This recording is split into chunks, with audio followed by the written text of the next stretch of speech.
우리 출애굽기 10장 21절을 보면 하나님께서 이집트에 내리신 10가지 재앙 중에 9번째 재앙인 흑암 재앙에 대한 이야기가 등장을 합니다. 우리가 그 10장 21절의 내용을 한번 쭉 읽어보도록 하겠습니다. 한번 보시면 21절부터 우리 한 목소리로 천천히 읽어보겠습니다. 시작. 여호와께서 모세에게 이르시되 하늘을 향하여 내 손을 내밀어 애굽 땅 위에 흑암이 있게 하라. 곧 더듬을 만한 흑암이니라. 모세가 하늘을 향하여 손을 내밀매 캄캄한 흑암이 3일 동안 애굽 온 땅에 있어서 그동안은 사람들이 서로 볼 수 없으며 자기 처소에서 일어나는 자가 없으되 온 이스라엘 자손들이 거주하는 곳에는 빛이 있었더라. 아멘. 여러분 23절을 보시면 며칠 동안이요? 3일 동안 흑암의 상황이 벌어지고 있었다라고 일어나고 있습니다. 흑암이라는 건 뭐예요? 해가 가려졌다라는 것을 의미하고 있는 것이죠. 즉 사람들이 서로 볼 수 없으며 자기 처소에서 일어나는 자가 없다라고 성경은 말하고 있는 거예요. 여러분 이게 지금 무슨 내용입니까? 이집트의 최고 신이 여러분 잘 아시지만 라입니다. 그 레라고 하는 이 신이 뭐냐면 태양신을 가리키는 거예요. 그러니까 9번째 재앙이라고 하는 것은 하나님께서 이집트의 존엄, 그러니까 이집트의 최고 신인 태양신을 가려버리는 재앙이 바로 흑암 재앙입니다. 그런데 그 흑암 재앙이 우리가 봤을 때는 이집트가 가보신 분도 있고 안 가보신 분도 있겠지만 다 알잖아요. 덥겠다라는 것은. 그러니까 해 가려지면 아이고 그늘 생겨서 좋았겠네, 3일 동안 시원했겠네 라고 우리가 간단하게도 생각할 수 있겠지만 이 흑암 재앙은 정말 무시무시한 재앙 중 하나였다라는 거예요. 왜냐하면 지금 여기서 나온 것처럼 3일 동안 흑암이, 그러니까 해가 없는 상황이 3일 동안 시간이 흐르는 상황 속에서 그 이집트 사람들의 생활이 어떻게 변해갔는가? 서로 볼 수도 없고 서로 만질 수도 없다. 그리고 처소에서 일어나는 자가 없었다 라고 이야기를 하고 있어요. 이것은 결국 무슨 얘기냐 하면 여러분 사람과 사람을 만날 수 없다라는 것은 모든 생활이 중단됐다라는 것을 가리켜요. 그때 핸드폰이 있습니까? 그러니까 카카오 이렇게 톡톡 하는 것도 아니고, 그러니까 사람과 사람을 대면을 해야 모든 생활이 경제가 돌아가는 상황이었단 말이죠. 그런데 사람을 만날 수 없다는 건 모든 경제가 지금 다 중단됐다라는 걸 의미하는 것이고, 또 자기 처소에서 일어나는 자가 없었다라고 하는 것은 뭘 가리키는 거냐 하면 낮과 밤이 구분이 안 되기 시작했다라는 거예요. 그러니까 해가 뜨면 일어나고 해가 지면 자는 게 당연한 거잖아요. 우리의 리듬이잖아요. 근데 지금 흑암으로 인하여서 그 태양이 지금 떠 있는지 안 떠 있는지 지금 시계 보면 되잖아요. 시계가 어디 있어요? 해로 관측을 했는데, 그러니까 지금이 몇 시인지, 그러니까 시간적 개념이 모두 다 무너져 버린 거예요. 그러니까 지금 이집트의 3일 동안의 상황은 이 해가 가려짐으로 인하여서 무슨 상황이냐? 모든 질서가 파괴된 거예요. 그들이 해왔던 습관들, 모든 것들이 사회 기반과 그들의 시간적 개념이 모든 것이 파괴되는 재앙, 시간이 파괴되는 재앙, 질서가 무너지는 재앙, 이게 바로 흑암의 재앙이었다라는 거예요. 즉 무질서의 상태가 3일 동안 되어졌다라고 성경은 말하고 있는 겁니다. 즉 하나님은 애굽의 모든 질서를 다 무너뜨리시고, 다시 말해서 그것을 카오스의 상태, 즉 혼돈의 상태로 하나님은 만들어 버리셨다라고 하는 것이 바로 이 9번째 재앙이다라는 거예요. 그런데 그에 비해서 이스라엘 백성에게는 어떠한 상황이 펼쳐지고 있습니까? 23절에 보면 이렇게 얘기하죠. 온 이스라엘 자손이 거주하는 곳에는 뭐가 있었대요? 빛이 있었더라 라고 성경은 말하고 있어요. 즉 이스라엘 백성들이 있었던 그 고센 땅, 그곳에는 여전히 빛이 비추고 있었다라는 것처럼 들려오고 있어요. 그러면 여기서 그 빛이라고 하는 것은 우리가 흔히 생각할 때 태양이 하나 더 생겼나? 그거는 아마 아닐 것 같아요. 우리가 직관적으로 보자면 해가 더 생겼나 보다 이렇게 생각할 수도 있지만 해는 하나잖아요. 근데 흑암의 재앙이 이집트와 고센 땅이 거리가 너무 멀어가지고 서로 다른 상황이 아니라 해라는 건 하나니 3일 동안 해가 가려졌다라는 것은 당연히 고센 땅에도 그 영향이 미쳐야 된다라는 것이죠. 해가 두 개가 있지 않은 이상은. 그러니까 그러면 이건 무슨 얘기냐라는 거죠. 해가 생긴 게 아닌데 빛이 있었다라고 이야기를 하고 있어요. 여러분, 그 빛이라고 하는 건 뭘 말하는 것이냐? 그것은 바로 하나님이 그들과 함께 있었다라는 것을 가리키는 거예요. 이따가 그 얘기에 대해서 더 하겠지만, 결국에는 이 이스라엘 백성들이 거하고 있는 고센 땅, 이집트 땅이라고 하는 것은 이스라엘 백성들에게 있어서 어떠한 땅이에요? 혼돈과 자신들의 인생과 계획이 다 처참하게 깨져 있는 노예가 거주하는 땅. 그러니까 그 땅은 원래부터 흑암에, 또 어떻게 보면 혼돈의 자리가 그 고센 땅이었다라는 거예요. 그런데 오늘 하나님께서 정말 빛으로 내가 그들과 함께 있기 때문에 지금 모든 상황이, 이집트는 시간이 깨지고 질서가 무너지고 혼돈 상황 속에 있지만 하나님과 함께 하고 있는 이스라엘 백성에게는 뭐가 있다는 거예요? 어떠한 생활의 질서도 깨지지 않았다라는 걸 말하고 있어요. 빛이 있으니까 무슨 얘기예요? 또 제 시간에 일어날 수 있었고, 사람들을 만날 수 있었고, 사람들을 만질 수 있었다라는 거예요. 그러니까 그들의 삶의 모든 기초가 정상적으로 운행되고 있었다, 대비되고 있는 모습을 보여주고 있다라는 것이죠. 여러분, 결국 그러니까 무슨 얘기냐 하면, 하나님께서 이스라엘 백성들과 있음으로 인하여서 그들의 삶의 질서는 전혀 깨지지 않았고 무너지지 않았다, 이렇게 말할 수 있는 것이죠. 즉 하나님은요, 혼돈과 무질서를, 또 다른 말로 빛과 질서를, 그 모든 것을 주관하시는 하나님이시다라는 것을 여러분 기억하시길 바라요. 이집트의 백성들은 태양이 나의 인생의 질서요, 태양이 나의 시간이고, 태양이 나의 인생의 질서고, 태양이 나의 모든 앞으로의 나의 삶을 순차적으로 잘 진행시켜 줄 것이라고 믿었으나, 그 재앙을 통하여 그것이 아닌, 내가 너의 모든 시간과 질서와 너의 삶의 혼돈과 빛을 주관하는 것은 바로 나다라는 것을 보여주고 있는 아주 중요한 사건이다라는 것이죠. 이 하나님이 곧 빛이다라고 하는 이 개념에 대해서 어디서 가장 먼저 얘기를 하고 있느냐? 바로 오늘 우리가 읽었었던 본문, 바로 창세기 1장 1절부터 그 말씀이 시작되고 있는 거예요. 창세기 1장 1절부터 우리 2절의 말씀을 다시 한번 읽어볼까요? 우리 1절 시작. 태초에 하나님이 천지를 창조하시니라. 땅이 혼돈하고 공허하며 흑암이 깊음 위에 있고 하나님의 영은 수면 위에 운행하시니라. 아멘. 창세기 많이 들어보셨죠? 여러분, 창세기라 그러면 하나님에 대해서 가장 먼저 드러내고 있는 성경의 장이라는 걸 다 아실 거예요. 그런데 여러분, 하나님은 어떠한 분이신지를 가장 명확하게 이야기하고 있는 것이 창세기 1장입니다. 그런데 창세기 1장에서 보면 우리는 흔히 당연히 잘 아시는 것처럼 무에서 유를 창조하신 그 창조의 하나님, 그러니까 창조라는 건 없는데 있게 만들었던 그 하나님에 대해서 우린 그것을 전지전능하다라고 이야기를 하잖아요. 틀린 말이 아니에요. 맞습니다. 하나님의 속성은 없는 것에서 있게 하시는 하나님이시다라는 거, 전지전능하시다라는 것은 맞아요.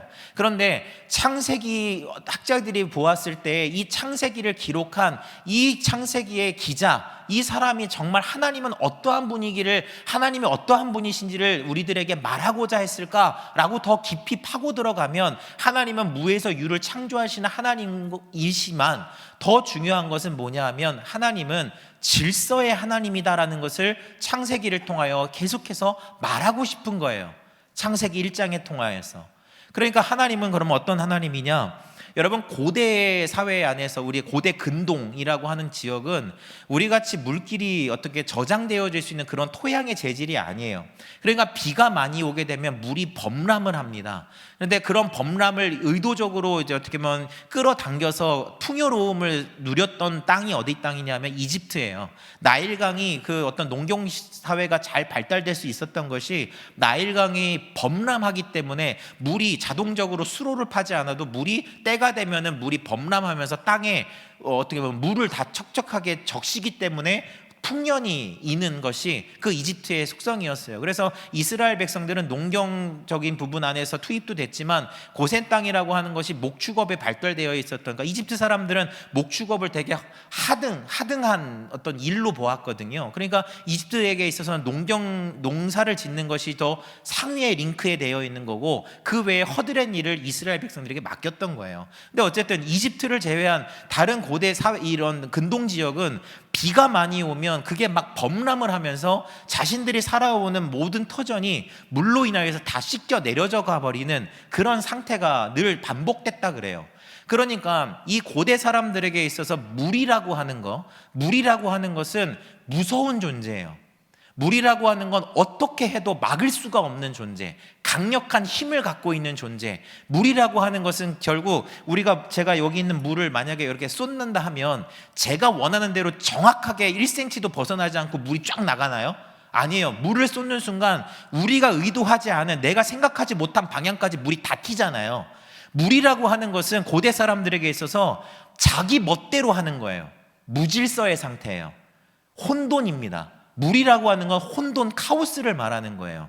그래서 창세기 1장 2절에 보면 거기에 하나님의 영이 어디 위에 운행하신대요? 수면 위에 운행하신다잖아요. 수면이라고 하는 건 잘 아시면 물 위를 운행하셨다라는 거거든요. 물이라고 하는 것은 히브리어로 말하면 마임이라고 하는 건데, 여기서 앞에 보면 땅이 혼돈하고 공허했다라고 하는, 혼돈과 공허라고 하는 게 정확하게 이 단어들이 어디서 나왔는지는 학자들이 유추를 못해요. 그런데 유추하고 있는 가장 근거 있는 게 뭐냐 하면 물에서 어원이 왔다라고 얘기를 해요. 그러니까 물과 혼돈은 같은 어근으로 보고 있다라는 것이죠. 그러니까 결국 혼돈이 곧 물이고 물이 곧 혼돈이라는 것을 고대 사람들은 이해하고 있었다라는 거예요. 즉 물이 내 마음대로 안 되는 무질서의 상태요, 혼돈의 카오스가 물입니다. 그래서 여러분, 예수님께서 이 복음서를 보시게 되어지면 예수님께서 어디서 사역을 하시는 것들이 많이 나오냐면 갈릴리 바다예요. 그리고 바다에서 예수님께서 하시는 이적들이 우리는 잘 알고 있는 것처럼 물 위를 걸으신다거나, 그리고 그 물이 파도치는 가운데에서 물을 잠잠하게 만들어버리는 사건들이 등장하잖아요. 그게 그냥 하는 게 아니에요. 예수님이 곧 누구세요? 하나님이시죠. 하나님이 창세기에서 뭘 하셨대요? 수면 위에 운행하시더라. 수면 위에 사람들이 가장 두려워하는 그 물 위, 무질서와 혼돈 위에 하나님이 걸어 다니셨다라는 거예요. 사람들은 그 물을 절대 뛰어넘을 수 없고 그걸 돌파할 수 없다고 여겼으나, 하나님이 그 무질서한 상태를 내가 그 위에 다니면서 어떻게 잠잠하게 만들었다. 그러면서 시작되는 게 빛이 있으라.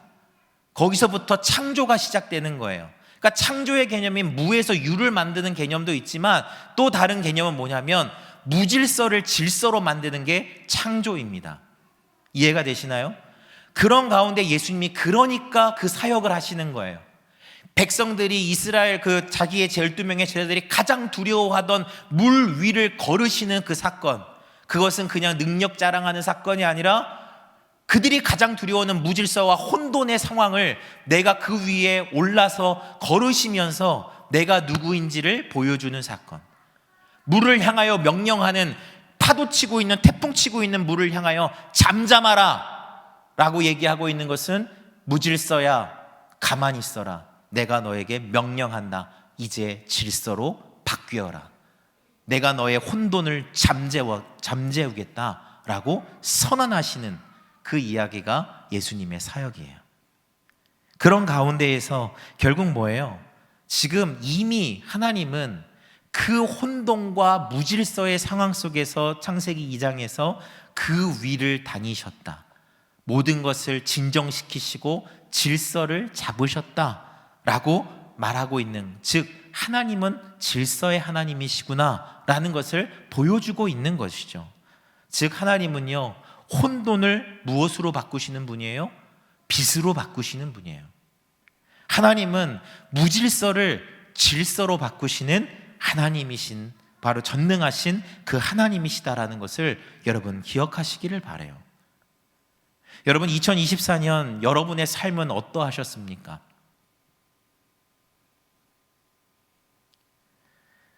질서의 삶이셨습니까? 정말 빛 가운데로 아름다운 삶을 여러분은 2024년 살아내셨습니까? 그런데 그것과 반대로 혹시 소용돌이 치는 혼돈의 삶을 혹시 사셨습니까? 모든 내 삶의 질서가 처참하게 깨트려져 버린 그런 무질서의 삶, 그 표본 그 자체로 혹시 여러분은 2024년을 살아오셨습니까? 그런 여러분의 삶에요, 2025년에는 하나님의 창조의 말씀이 여러분의 삶에 임하기를 간절히 바랍니다. 창세기 1장 3절의 말씀을 제가 여러분의 삶 가운데 선포하기를 바라요. 하나님이 이르시되 빛이 있으라 하시니 뭐가 있대요? 빛이 있었고, 아멘. 빛이 있었다. 2024년에 여러분의 삶이 정말 모든 질서가 깨져버리고 혼돈 그 카오스 그 자체의 인생을 여러분이 살아오셨다면, 그리고 2025년에 그것이 마치 연장전을 치르는 것처럼 또 그 상황이 반복되는 상황 속에 여러분이 만약에 처해 계시다면 여러분에게 저는 선포하고 싶어요. 하나님, 내가 믿는 그 하나님께서 빛이 있으라 라고 하셨더니 빛이 있었고 라고 이야기하고 있어요. 무질서한 그 혼돈과 흑암과 수면 아래에서 허우적거리고 있는 인생들을 향하여 내가 그 수면 위를 걸어 다니시면서 빛이 있으라 라고 말하니 빛이 있었고 라고 창세기에서는 말하고 있어요. 여러분, 그 말씀을 정말 믿으십니까? 그런 가운데 2025년이 여러분의 삶에 그 빛이 거닐기를 간절히 바랍니다. 요한복음 12장 44절부터 46절의 말씀을 제가 여러분에게 읽어드릴게요. 예수께서 외쳐 이르시되 나를 믿는 자는 나를 믿는 것이 아니요 나를 보내신 이를 믿는 것이요 나를 보내는 자는 나를 보내신 이를 보는 것이니라. 나는 빛으로 세상에 왔나니 물은 나를 믿는 자로 어둠에 거하지 않게 하려 함이니라. 아멘. 아멘. 여러분, 이게 무슨 의미예요? 예수가 곧 하나님이시고 하나님이 곧 성령이시고 그 성령이 곧 하나님이시요 그 성령이 곧 예수 그리스도임을 말하고 있는 거예요. 예수님을 보는 사람은 하나님을 보는 거래요. 예수님을 찾는 자는 하나님을 찾는 거래요.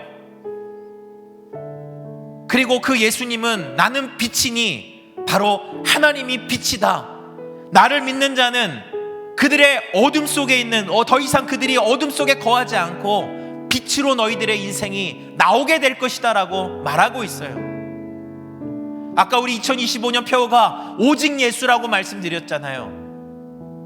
예수님을 믿는 자들에게 빛이 있으나 더 이상 어둠에 거하지 않을 거라고, 무질서한 인생의 상태에서 머물고 있는 것이 아니라 혼돈의 인생 가운데에 머무는 것이 아니라 완벽한 질서가 새롭게 정립되어지는 빛 가운데로 가는 복된 인생으로, 질서가 잡힌 인생으로 바뀌게 되는 거예요. 그런데 여러분, 이스라엘 백성들 아까 애굽에서 보았죠. 갑자기 태양이 생긴 게 아니에요. 그들의 삶은 여전히 노예예요. 계속해서 노동해야 되고 언제 이곳에서 탈출할지 모르는 그런 위기와 갈급함 속에 살아가던 사람들이에요. 그런데 그들의 인생은 태양이 가려졌다고 해서 흑암이 된 게 아니라 원래부터 이스라엘 백성들은 400년 동안 흑암에서 있었어요. 그들의 삶이 카오스였어요. 그런데 하나님이 흑암 속에 있는 그들을 향하여 내가 함께 있으니까 그들의 질서가, 그들의 어려움들이 무너졌던 모든 것들이 빛 가운데로 새롭게 재정립되어졌다, 재창조되어졌다라고 성경에서 말하고 있는 거예요. 창조의 하나님을 믿으십니까? 재창조의 하나님을 여러분 믿으십시오. 그 예수 그리스도가 우리의 빛이십니다. 하나님이 2025년 우리 사랑하는 우리 이곳에 계신 우리 모든 성도님들의 삶 가운데 여러분 진정한 질서와 진정한 평화가 하나님이 주시는 그 귀한 은혜를 통하여 여러분들이 다시금 세워지기를 축복합니다. 여러분 다른 거 기대하지 마십시오. 오직 예수만 바라봅시다. 오직 예수님의 그 말씀만 우리가 귀 기울입시다. 그리고 예수님의 마음으로 우리가 말합시다. 여러분 그때 이곳이 바로 천국 같은 곳이 되는 거예요. 우리의 삶이 2025년을 기점으로 질서가 잡히고 새롭게 회복되어지는 놀라운 우리 모두가 되기를 간절히 원합니다.